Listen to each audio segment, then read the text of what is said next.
जय श्री कृष्ण भक्तों, आपका स्वागत है भागवत महापुराण के इस गाथा में। हम दशम स्कंद का 53वां अध्याय आज पान करेंगे। वसुदेवं सुतं देवं कंसचाणूरमर्दनं देवकी परमानंदं श्री कृष्ण वंदे जगद्गुरु। श्री कृष्ण शरणं गोपाल शरणं श्री कृष्ण शरणं गोपाल शरणं मेरे बांके बिहारी नंदलाल शरणं मेरे बांके बिहारी नंदलाल शरणं श्री कृष्ण शरणं गोपाल शरणं श्री कृष्ण शरणं गोपाल शरणं मेरे बांके बिहारी नंदलाल शरणं मेरे बांके बिहारी नंदलाल शरणं श्री कृष्ण शरणं गोपाल शरणं श्री कृष्ण शरणं गोपाल शरणं मेरे बांके बिहारी नंदलाल शरणं मेरे बांके बिहारी नंदलाल शरणं। बोल भगवान श्री कृष्ण की जय। श्री नंद के लाला की जय। श्री देवकी नंदन श्री कृष्ण की जय। श्री द्वारकाधीश भगवान श्री कृष्ण की जय। बोल देवदेव पूर्ण ब्रह्म भगवान श्री कृष्ण की सदा ही जय। जय श्री कृष्ण भक्तों, हमने श्रवण किया था कि रुक्मणी जी ने ब्राह्मण को भगवान श्री कृष्ण के पास पत्र लिख करके भेजा था, ताकि इसमें कोई शंका ना रहे कि ओरल संदेश और रिटर्न जो होता है वो ज़्यादा बड़ा प्रूफ होता है, कहीं भगवान के साथ कोई मजाक ना कर रहा हो। तो ऐसी तो किसकी हिम्मत नहीं थी, पर फिर भी तो भगवान जी ने जब पत्र पढ़ा और उन्होंने ये जाना कि रुक्मणी जी ने उनके गुणों को सुन करके उनके प्रेम बंधन परिशुद्ध प्रेम में वो बंध गई हैं और उनकी इच्छा यही है कि वो भगवान श्री कृष्ण उनको पति रूप में प्राप्त हो। और यहाँ तक लिखा कि भले ही मेरे को कितने ही जन्म लेने पड़े, लेकिन मैं आपको पति रूप में ही प्राप्त करना चाहती हूँ, क्योंकि ये भगवान के वक्ष पे एक वक्ष चिन्ह है, जिसको बोलते हैं कि ये महालक्ष्मी जी का विराजमान होती हैं, यहाँ पर से ही वो प्रकट होती हैं। तो ये भगवान की वक्ष चिन्ह की शक्ति है, तो ये भगवान से अलग कैसे रह सकती थी। और दूसरी तरफ भगवान ने भी कहा कि मैं भी उन्हें याद करता था, क्यों कि ये ऐसा ही होता है, जब आप किसी को बहुत ध्यान से फुली फोकस्ड किसी को याद करेंगे तो दूसरा इंसान भी आपको याद करेगा, उसके मन में भी आपके प्रति प्रेम उठेगा, याददाश्त आएगी। तो इसी तरीके से भगवान ने फिर अपने रथी को सारथी को कहा कि भाई आप दारुक जो तेज गति से चलने वाले घोड़े हों उनको जोत करके ले आओ।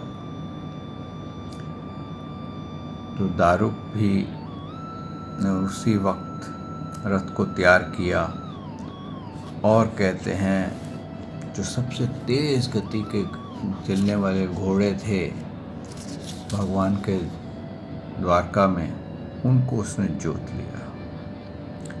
और फिर ब्राह्मण को भगवान ने अपने रथ पर ही बैठा करके वहाँ से यात्रा की और वो कुंडनपुर में यानी कि विदर्भ में वहाँ पहुँच गए।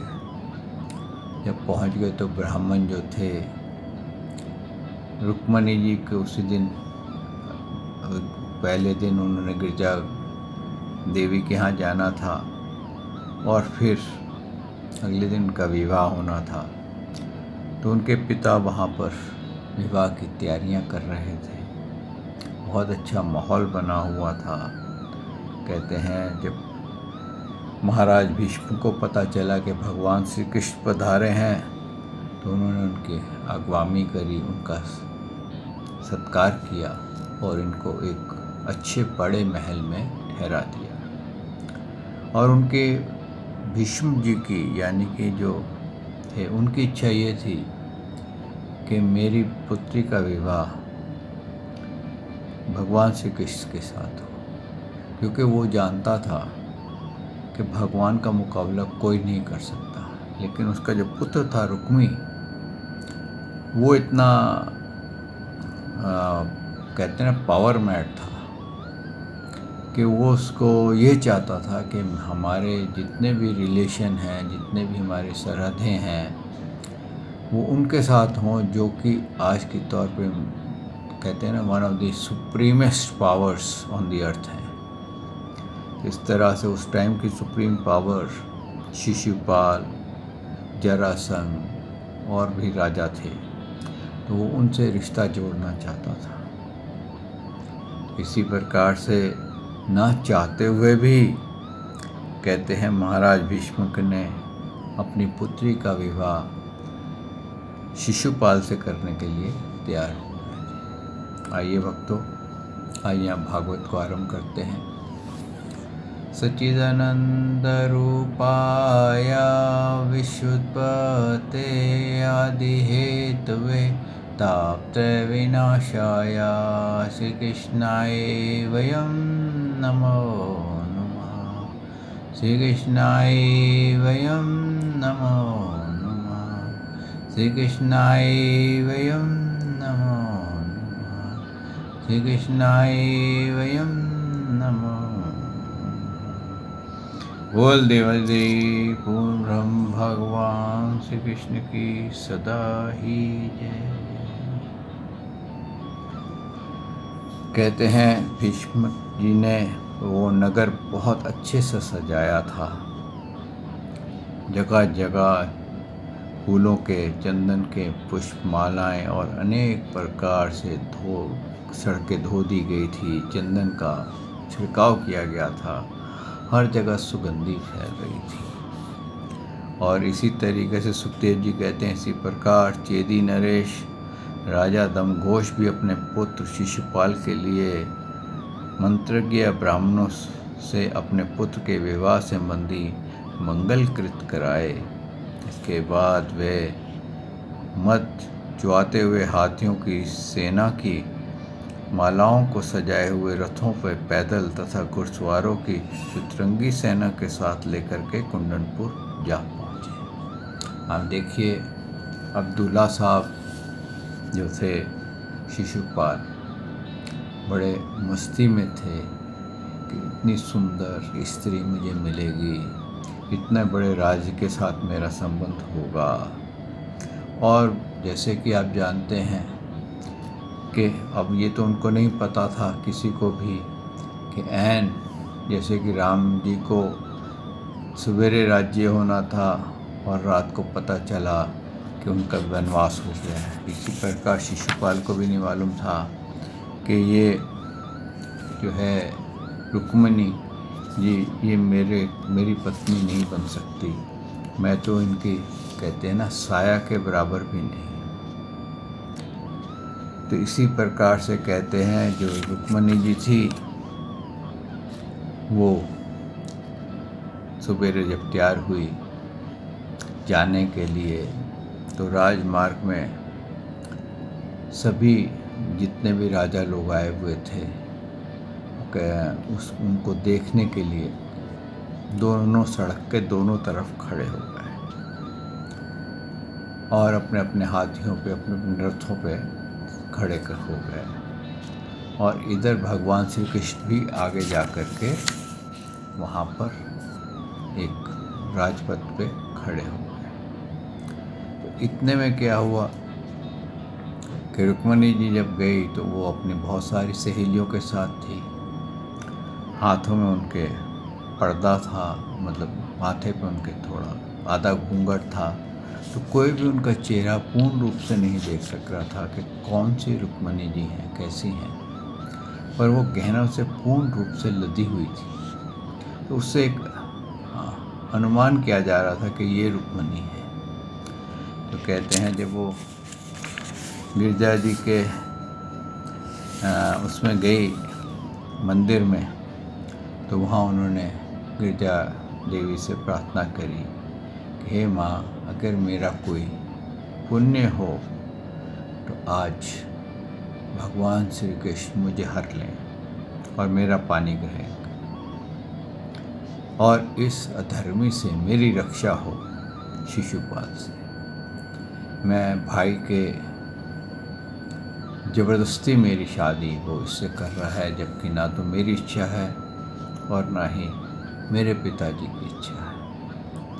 कहते हैं इस तरीके से वो गिरजा जी के जब देवी जी के वहाँ पहुँची और वहाँ पर उन्होंने जब प्रार्थना की, तो कहते हैं वो देवी का जो हार था उनके ऊपर से निकला और रुक्मिणी जी के गले में आ गया, और उन्होंने उनको नमस्कार किया और अपनी एक सखी का हाथ पकड़ के, हाथ में कमल का फूल लेकर के उसको घुमाती हुई वो राजपथ पर आ गई। जब राजपथ पर आ गई तो जैसे ही वो राजपथ पर आई तो उन्होंने अपना घूंघट उठा करके राजाओं को देखा और ये देखना चाहा कि भगवान श्री कृष्ण कहाँ खड़े हैं। तो जैसे उनके चेहरे के अंदर से इतनी तेज चमक आई कि जितने भी राजा जो थे वो अपने रथों से, अपने हाथियों से गिर गए, अपना होश खो दिया उन्होंने। क्यों? कि वो महालक्ष्मी थी, इसलिए उनका जब होश ऊपर से नीचे गिर गया, उनको पता नहीं चला। और जब भगवान ने उनको देखा और उन्होंने भगवान को देखा, तो भगवान ने हाथ बढ़ा करके उनको रथ पे चढ़ा लिया और फिर वो रथ हाँक दिया गया। हाँक दिया, जैसे ही हाँका उन्होंने अपना पंचजन्य शंख को जोर से बजाया, और जब जोर से पंचजन्य शंख बजा तो उनके जितने भी ऊपर से गिरे थे उनको होश आ गया। उन्होंने देखा कि अरे ये तो ले गयो की आवाज़ शुरू हो गई कि ये तो रुक्मिणी जी को उठा के ले गए। अब सब उनके पीछे दौड़े। रुक्मिणी जो था उसने प्रण किया, जो उनका भाई था, कि अगर मैं अपनी बहन को वापस नहीं ला सका और शिशुपाल से विवाह नहीं करूँगा तो मैं कुंदनपुर कभी वापस नहीं आऊँगा। और वो रुक्मिणी जी के उनके रथ के पीछे चल पड़ा। इतने में आगे बलराम जी जो थे वो भी सेना लेकर के आ गए, क्योंकि रात को उन्होंने वो पत्र पढ़ लिया था जो रुक्मिणी जी ने लिखा था, और वो सोचे कि ये तो अकेला ही निकल गया है, वहाँ युद्ध तो ज़रूर होगा, क्योंकि ये तो हरण की बात हो रही है यहाँ पर। और पहले राजा लोग का ये स्वयंवर ऐसे ही होता था कि वो हरण करके ले आते थे, और यहाँ तो हरण कोई ज़बरदस्ती नहीं था, ये तो अपनी मर्ज़ी से आ रहे थे। महाभारत में आपने सुना होगा कि हरण ज़बरदस्ती हुए हैं, और उसी के कारण जो अंबिका थी उसको 3 जन्म लेकर के भीष्म का वध करना पड़ा था, मतलब उसका कारण बनी थी कि भीष्म का वध हो। इस प्रकार से किसी की प्रेशर के अंदर कार्य होना और अपनी मर्जी से कार्य होने में बहुत अंतर था। भगवान ने कभी किसी के साथ ज़बरदस्ती नहीं की, हमेशा उनकी इच्छा से ही कार्य किए। और यहाँ पर किसकी इच्छा थी? रुक्मिणी जी की प्रार्थना थी। और भगवान भी जानते थे कि अगर इसका विवाह शिशुपाल से हो गया तो इसका पूरा जो लाइफ है वो कहते हैं ना, एक नौकरानी की तरह हो जाएगी, दासी की तरह हो जाएगी। जैसे कहते हैं ना, बच्चा कोई खिलौना खेल के फेंक देता है कचरे में, वैसे इनके साथ हो जाएगा। और भगवान भी कहते हैं अपने भक्तों की पूरी रक्षा करते हैं, उनकी बात रखते हैं। तो इधर बलराम जी सेना लेकर के आ गए तो रुक्मिणी जी बहुत डर रही थी, बहुत डर रही थी और उनके कांप रही थी कि ये रुक्मी जो है बहुत बड़ा शूरवीर है, कहीं भगवान श्री कृष्ण को मार ना दे या इनको कोई नुकसान ना पहुंचा दे, मेरे कारण मैंने ये क्या कर दिया। उस टाइम वो पश्चाताप में चली गई थी। और भगवान ने कहा, रुक्मिणी तुम घबराओ मत, ये जो मेरी सेना आई है, ये तुम्हारी ये जो सेना है, जितने भी ये वीर भाग रहे हैं न जरासंध समेत, इनको अभी 2 मिनट में नष्ट कर दिया।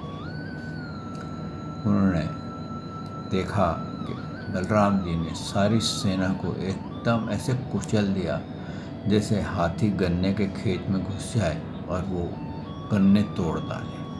सब सेना जितनी भी थी, जरासंध, शिशुपाल अपनी जान बचा करके भागे। अकेला रुक्मी रह गया था। अब जब रुक्मी रह गया, उसने भगवान को अपशब्द कहने शुरू किए। तो भगवान ने रुक्मिणी की तरफ देखा। रुक्मिणी जी ने कहा कि ये मेरा भाई है, लेकिन ये अपशब्द कह रहा है, आपको इससे युद्ध करना ही चाहिए। कहते हैं तब भी भगवान ने रुक्मिणी जी का आदर करते हुए अपनी तलवार निकाली और रथ से नीचे उतर गए। जब नीचे उतर गए तो भगवान के आगे कौन ठहरेगा? युद्ध हुआ। उन्होंने कहते हैं ना 2 मिनट में रुक्मिणी को हरा दिया। हरा करके उसका आधा सर मोड़ दिया, और आधा सर जब मोड़ दिया तो वो बहुत पछताया कि ये क्या हुआ, मेरे को तो करूप बना दिया इन्होंने। रुक्मिणी जी और घबराने लगी।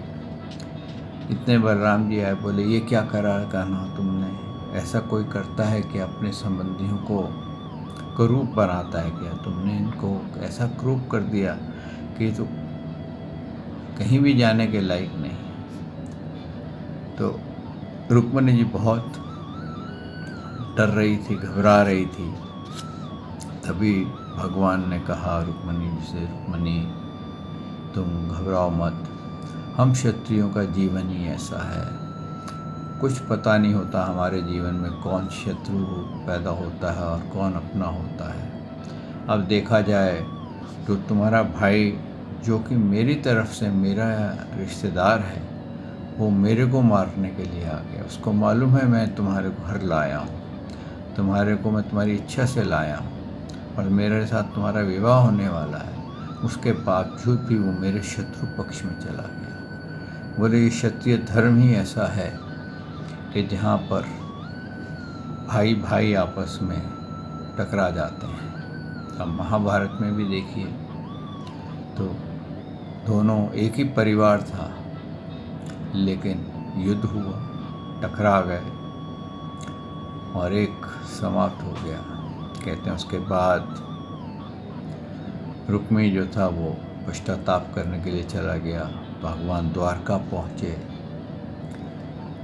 पहुँचे और वहाँ पर भगवान की बहुत बड़ी अगवानी हुई, बहुत बड़ा सत्कार किया गया और फिर भगवान का राक्षस विधि से उनका विवाह हुआ। बोल भगवान श्री कृष्ण महाराज की जय, रुक्मिणी मैया की जय। इस प्रकार से कहते हैं कि उनका विवाह संपन्न हुआ। आगे अब हम 55 अध्याय में आ गए हैं, प्रद्युम्न का जन्म और शंबासुर का वध। भक्तों, भगवान श्री कृष्ण का प्रथम पुत्र प्रद्युम्न हुए थे। ये अभी कुछ दिनों के ही थे तो इनको शंबासुर ने हर लिया था। तो शंबासुर को पता चला था कि ये मेरी मृत्यु जो है वो भगवान श्री कृष्ण के पुत्र प्रद्युम्न के हाथ है। और ये जो प्रद्युम्न जो थे ये कामदेव थे और इनकी पत्नी थी रति। तो इन्होंने शिव जी का एक वो समाधि में थे, क्योंकि किसी असुर ने ये वचन ले लिया था ब्रह्मा जी से कि मेरा जो वध है वो शिव जी का पुत्र करे। और शिव जी एक बार समाधि में जाते थे तो कई युगों युगों तक समाधि में रहते थे। उसको मालूम था इतने युगों बाद इनकी समाधि टूटेगी, फिर इनका कभी पुत्र होगा नहीं होगा, तो मैं तो तब तक अमर होकर रहूँगा। तो वो जो था असुर, उसने बहुत उत्पात कर रखा था। सभी देवताओं ने सोचा कौन इनकी समाधि तोड़े, बहुत कोशिश की, लेकिन शिव जी की समाधि को कोई भंग नहीं कर सका। हार करके कामदेव से कहा गया कि तुम इन पे काम वासना के तीर चलाओ तो इनकी समाधि भंग हो जाएगी। तो कामदेव जी ने उनकी समाधि भंग करी और जैसे ही उन्होंने आंखें खोली तो उनका तीसरा नेत्र खुल गया था और कामदेव भस्म हो गए थे।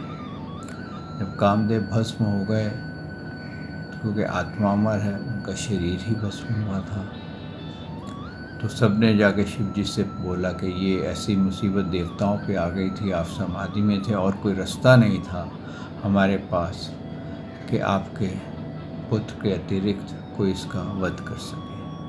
तो शिव जी को थोड़ा दुख हुआ, उन्होंने कहा ठीक है, अभी ये कामदेव जो हैं ये बिना शरीर के रहेंगे, लेकिन जैसे ही भगवान श्री कृष्ण द्वापर में आएंगे और वो विवाह करेंगे तो उनके यहाँ पर ये शरीर ग्रहण करेंगे। तो भगवान ने शिव जी की वाणी को सत्य करने के लिए रुक्मिणी जी ने प्रद्युम्न को जन्म दिया था। और प्रद्युम्न जो थे अभी 6 दिन के थे तो इनको शंबासुर ने हर लिया था। और शंबासुर जब हर के ले जा रहा था वध करने के लिए, तो नारद जी उसको मिले आकाश मार्ग में। उन्होंने बोला शंबासुर तू इस छोटे से बालक को कहाँ ले जा रहा है? उन्होंने कहा कि तू इसको क्यों पाप ले रहा है, तू तो वैसे असुर है, असुर होकर के पाप लेगा और पापों का घड़ा तेरा भर जाएगा। तो बोले फिर क्या करूं मैं, तो इस बालक की तो मेरी मृत्यु है। बोले ऐसे कर, समुद्र के ऊपर से जा रहे हैं ना, इनको समुद्र में फेंक दे, अपने आप कोई माछ इनको खा जाएगा और इसकी नमो नमाया हो जाएगी और तेरे को पाप भी नहीं लगेगा। अब उन्होंने क्या करा, ऊपर से प्रद्युम्न जी को नीचे फेंक दिया। एक बड़ी मछली उनको निगल गई। अब निगल गई तो शंबासुर जो था वो अपने महलों में रहने लगा। तो आगे 2 दिन बाद, 1 दिन बाद वो मछली पकड़ी गई और जो मछुआरा था उसने बोला इतनी बड़ी मछली पकड़ी है तो ये शंबासुर को दूंगा तो वो खुश हो जाएगा। वो मछली लेकर के शंबासुर के महल में पहुंच गया। शंबासुर ने वो मछली देखी और अपना बोला कि इसको रसोइये को दे दो और इसको कुछ अशर्फियाँ दे दो। बड़ा प्रसन्न हुआ। तो रसोइये ने जैसे ही मछली को बीच में से काटा तो प्रद्युम्न जी उसके अंदर लाइव बैठे हुए थे, जिंदा थे। और वहाँ उनके रसोइये के साथ जो काम कर रही थी वो रति थी, कामदेव जी की पत्नी थी वो। तो उसने उस बालक को देखा तो वो समझ गई कि ये तो प्रद्युम्न ही है। तो उन्होंने ये कहा कि देखो, अभी किसी को कुछ मत बोलो, ये बालक मैं तो वैसे ही मेरा बांझ टाइप हूँ, मेरे को कोई औलाद नहीं है, मेरा कोई सहारा नहीं है, तो ये बालक मैं पाल लेती हूँ। तो उन्होंने वो बालक लिया और लेने के बाद शंबासुर को पता चला तो रत्ती जी उसी बालक को लेकर के शंबासुर के पास गई और शंबासुर से कही कि ये मेरा बालक है और मैं इसको पालना चाहती हूँ, आप इसको अभय दान दीजिए। तो शंबासुर ने कहा कि मैं इसकी सदा रक्षा करूँगा, इसको कोई मार नहीं सकेगा। देखिए भगवान की लीला, जो मारने जा रहा था अब वो उस बालक को नहीं पहचान पाया कि ये वही बालक है जो मैंने समुद्र में फेंका था। कहते हैं अब वो जो बालक था उसकी ग्रोथ बड़ी फास्ट हो रही थी। वो साल भर का बालक हुआ तो ऐसे लगता था जैसे 4 साल का बालक हो गया है, और जब वो 4 साल का हुआ तो ऐसे लगता था 10 साल का हो गया है। ऐसे देखते देखते वो बालक बहुत बड़ा हो गया और रत्ती जो थी, जो कि उनके साथ पहले तो माता का व्यवहार कर रही थी, अब पत्नी का व्यवहार करने लगी। तो एक दिन बालक बोला, माता आप मेरे से बड़ी हैं और आप मेरे साथ ऐसा व्यवहार क्यों कर रही हैं कि जैसे आप पत्नी होती हैं। तो उन्होंने बोला कि मैं हकीकत में तुम्हारी पत्नी ही हूँ, मैं रत्ती हूँ। और उन्होंने रत्ती जी ने उनको माया का योग सिखाया और कहा तुम्हारा जो जन्म है वो शंबासुर को वध करने का है। कहते हैं इस प्रकार से जब उनको सिखाया और प्रद्युम्न जी को अपने पूर्ण जन्म की स्मृति हो गई तो उन्होंने शंबासुर को ललकार करके महामाया का प्रयोग करके शंबासुर की नमो नमाया कर दी। और फिर जो रति जो थी वो आकाश मार्ग से प्रद्युम्न जी को लेकर के द्वारका पहुंची तो प्रद्युम्न जी के जो ढील डाल थी, जो चेहरा था उनका, जो पूरा देखने का स्टाइल था वो पूरा भगवान श्री कृष्ण के जैसा था। कहते भगवान की और भी पत्नियां थी, वो सब कुछ तो लज्जा गई, कोई सोचे भगवान कहाँ से आ गए अचानक। और जितने भी वहाँ पर कर्मचारी थे उनको भी ऐसे लगा कि ये क्या हुआ। तो इतने में भगवान निकल आए। उन्होंने देखा कि प्रद्युम्न और रत्ती आए हैं और उधर से रुक्मिणी जी आ गई। जैसे ही रुक्मिणी जी बाहर निकली तो जैसे उनकी नज़र प्रद्युम्न जी पे पड़ी तो कहते हैं उनके स्तनों में दूध आ गया था और वो समझ गई कि ये मेरा वही पुत्र है जो सूत गृह से लेके आ गया था। वो कहते हैं कि अब पुत्र के साथ पुत्र वधू भी मिल गई और इस तरह से कहते हैं प्रद्युम्न जी फिर वहाँ पर काफ़ी आनंद से रहे।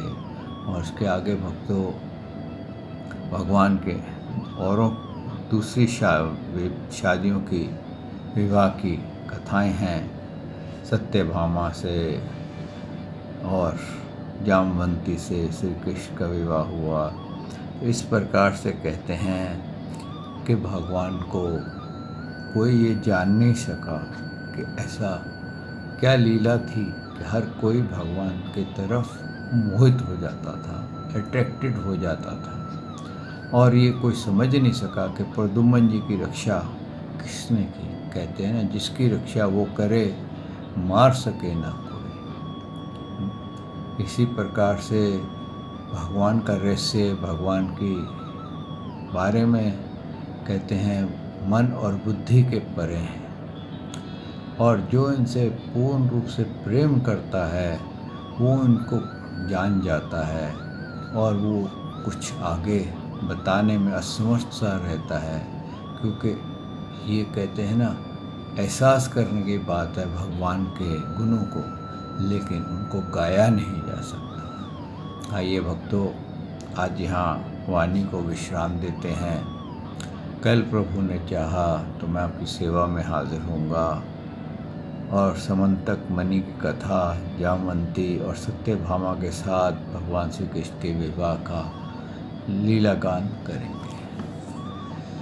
श्री कृष्ण शरणम गोपाल शरणम, श्री कृष्ण शरणम गोपाल शरणम, मेरे बाके बिहारी नंदलाल शरणम, मेरे बाके बिहारी नंदलाल शरणम, श्री कृष्ण शरणम गोपाल शरणम, श्री कृष्ण शरणम गोपाल शरणम, मेरे बाके बिहारी नंदलाल शरणम, मेरे बाके बिहारी नंदलाल शरणम।